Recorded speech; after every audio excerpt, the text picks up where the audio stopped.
Live news, खबर तो पक्की है।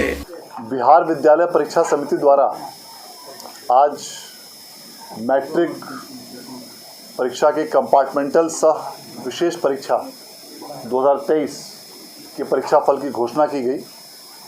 आज जारी इस परीक्षा फल के अनुसार इस परीक्षा में कुल 71,632 परीक्षार्थियों ने भाग लिया था, जिसमें कंपार्टमेंटल परीक्षा में वैसे विद्यार्थी जो एक या दो विषय में अनुत्तीर्ण हुए थे, उसमें भाग लेने वाले परीक्षार्थियों की संख्या 68,353 थी, जिसमें कि कुल 19,915 विद्यार्थी अर्थात 29.14% विद्यार्थी उत्तीर्ण हुए हैं।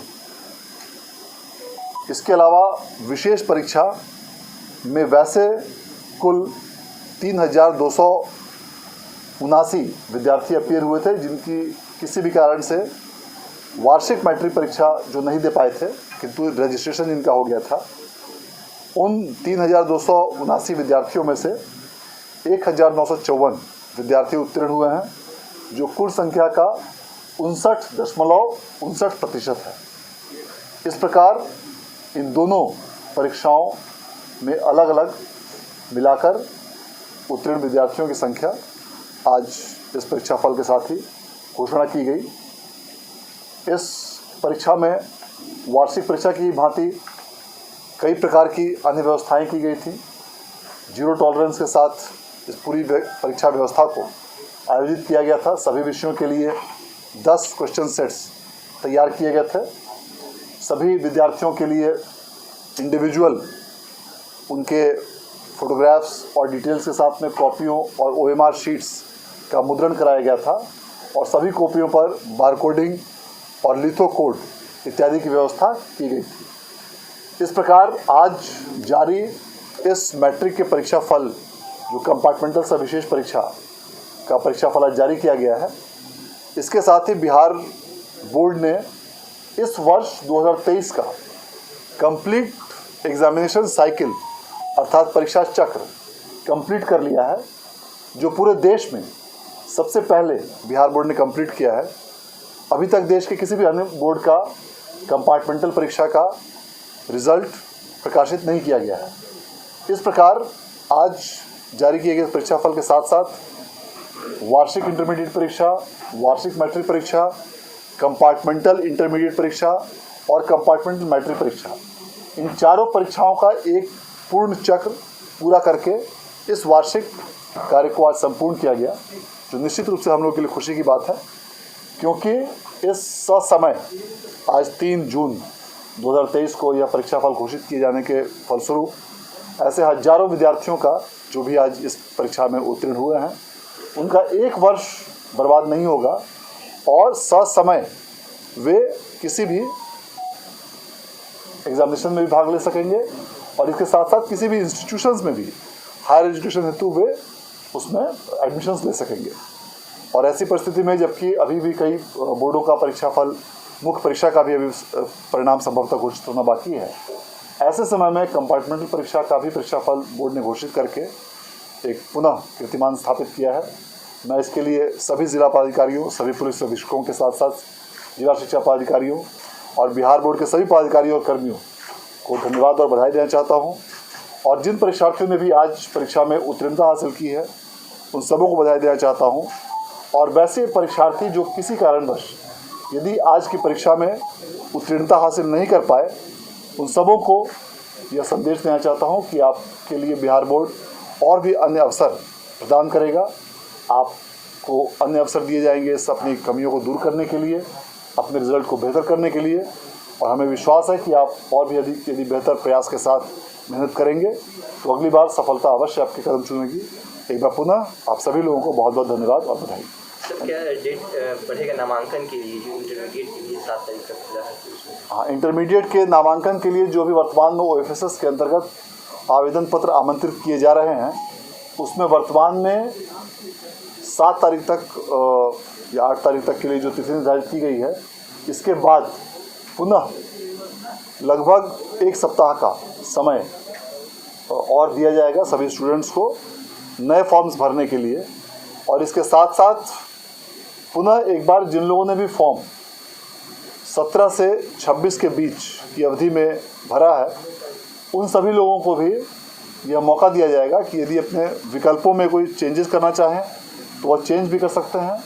और साथ ही उन्होंने जो भी फॉर्म भरा है उसके सारे डिटेल्स को एक बार ज़रूर चेक कर लें, क्योंकि 17 से 26 जो फॉर्म भरे गए हैं, अब जो नए सिरे से जो फॉर्म भरने की कार्रवाई हो रही है, तो जितने पुराने लोगों ने फॉर्म भरा है 17 से 26 के बीच में, उन सबों को उनका डमी फॉर्म भरने का जो कंप्लीट फॉर्म है वो उनको भेजा जा रहा है उनके सुसंगत डिटेल्स पर।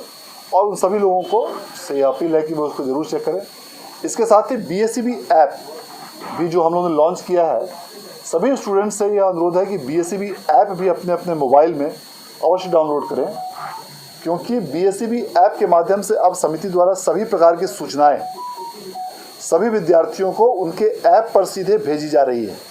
और यह जो व्यवस्था प्रारंभ की गई है, तो सभी प्रकार की जो भी उनको जितने कार्ड्स होते हैं, जैसे उदाहरण के तौर पर dummy registration card, dummy admit card, final admit card, final registration card, marksheet, passing certificates, ये सारी जितने सर्टिफिकेट्स हैं वे सारे अब उनको BSEB ऐप के माध्यम से उपलब्ध कराए जाएंगे और कराए जा रहे हैं। इसीलिए जिन विद्यार्थियों ने भी अभी तक BSEB ऐप डाउनलोड नहीं किया है वो अवश्य डाउनलोड करें, और सभी प्रकार के उनको फॉर्म और सूचनाएं उनको अब से BSEB ऐप पर भी उपलब्ध कराई जाएंगी। सर, कॉमर्स STT का रिजल्ट कब तक जारी होगा?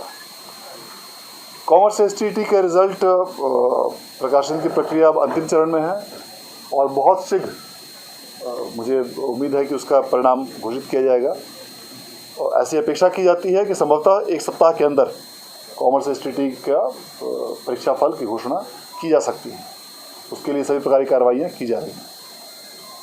और इसके साथ ही जो BBOS की परीक्षा का आयोजन समिति द्वारा किया जाना था, BBOS के बिहाफ पर, इसके लिए भी सभी प्रकार की तैयारियां समिति द्वारा की जा रही हैं। और जो BBOS प्रत्येक वर्ष 2 परीक्षाएं जो लेता है, उसमें दिसंबर 22 की परीक्षा जो किसी कारणवश BBOS द्वारा आयोजित नहीं की जा सकी थी, वह BBOS के अनुरोध पर इस बार बिहार बोर्ड आयोजित कर रहा है। और उसमें पूरे बिहार में 16,867 परीक्षार्थियों ने भाग लेने हेतु आवेदन भरा है और इनकी परीक्षा भी बहुत जल्द आयोजित की जाएगी। ऐसी संभावना है कि जुलाई माह में जल्द से जल्द इनकी परीक्षा पूरी आयोजित की जाएगी और उसके परिणाम भी जुलाई माह में ही हम लोगों ने डिक्लेयर करने का लक्ष्य रखा हुआ है। और इसके लिए सभी प्रकार की कार्रवाई और तैयारियां भी की जा रही हैं। और ये परीक्षा चूँकि इस बार बिहार बोर्ड ले रहा है BBOS की सेकंड परीक्षा, इसलिए बिहार बोर्ड की प्रक्रिया और मानक SOP के अनुसार से इस परीक्षा का आयोजन किया जाएगा। परीक्षा है तो BBOS की परीक्षा में यूनिकोड नहीं दिया जाएगा, क्योंकि यूनिक ID का आयोजन और यूनिक ID की कार्रवाई बिहार बोर्ड सिर्फ बिहार विद्यालय परीक्षा समिति के विद्यार्थियों के लिए ही करता है। अतः जो भी विद्यार्थी BSEB के किसी भी एग्ज़ाम या प्रोसेस में भाग लेंगे, BSEB द्वारा आयोजित किए जाने वाले, उसमें किया जाएगा। और BBOS की परीक्षा में इसका कोड का आयोजन नहीं दिया जाएगा। किंतु OFSS के माध्यम से जो भी विद्यार्थी अपीयर होंगे और जिनका एडमिशन्स लिया जाएगा, लगभग 12 लाख से अधिक विद्यार्थियों का एडमिशन्स हम लोग प्रत्येक वर्ष लेते हैं बिहार सरकार के विभिन्न इंटरमीडिएट कॉलेजेस और संस्थानों में। उन सभी विद्यार्थियों को, 12 लाख से अधिक विद्यार्थियों को BSEB यूनिक ID दिया जाएगा। जिनके पास पूर्व से है उनको दोबारा नहीं दिया जाएगा। और जो नए अन्य बोर्डों से, CBSE और ICSE इत्यादि कई बोर्डों से भी लाखों की संख्या में विद्यार्थी अब अन्य बोर्डों को छोड़कर अब बिहार बोर्ड अब ज्वाइन कर रहे हैं, उन सबों को भी पहली बार बिहार बोर्ड से यूनिक ID दिया जाएगा। सवाल ये है सर कि बिहार बोर्ड अपने हिसाब से, अपने मुताबिक से परीक्षा लेती है। सभी अब जान गए हैं कि बिहार बोर्ड से एग्ज़ाम देना अब आसान नहीं। BBOS में वैसे स्टूडेंट भी एग्ज़ाम दे पाते थे, फॉर्म भरते थे, तो हम लोग को जानकारी है, कमज़ोर वर्ग के हैं जिनकी बेसिक जानकारियाँ सही नहीं है, ये है कहीं से पास नहीं कर रहा है। तो अब तो बिहार बोर्ड के नाम से उन्हें डर लगेगा कि बिहार बोर्ड परीक्षा लेगी, तो उसके लिए मतलब आपका जो मैट्रिक और इंटर का जो एग्ज़ाम की जो पॉलिसी है, BBOS की 10वीं और 12वीं का एग्ज़ाम लेंगे, दोनों में क्या अंतर रहेगा आपके हिसाब से, या सेम पैटर्न पर रहेगा? ये बहुत अच्छा प्रश्न आपने पूछा है। इस बिंदु का हम लोगों ने विशेष रूप से ध्यान रखा है, क्योंकि BBOS में भाग लेने वाले विद्यार्थियों का प्रोफाइल बिहार बोर्ड के परीक्षाओं में भाग लेने वाले प्रोफाइल से अलग होता है।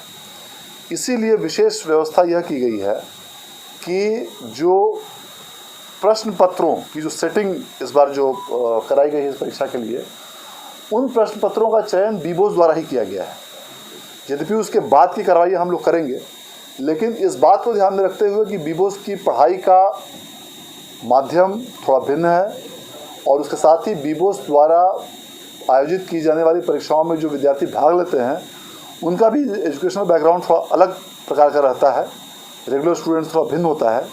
इसके लिए प्रश्न पत्रों का पैटर्न अपेक्षाकृत कुछ सरल रखा गया है और चूँकि प्रश्न पत्रों का चयन बिहार बोर्ड के द्वारा नहीं कराया गया है, तो बीबोस को ही यह सुविधा दी गई है कि बीबोस के द्वारा प्रश्न पत्रों का चयन स्वयं किया जाए अपने विद्यार्थियों की मेधा, क्षमता और उनके अभिरुचि के अनुसार, ताकि उन विद्यार्थियों को ज़्यादा कठिनाई का सामना नहीं करना पड़े। लाइव न्यूज, खबर तो पक्की है।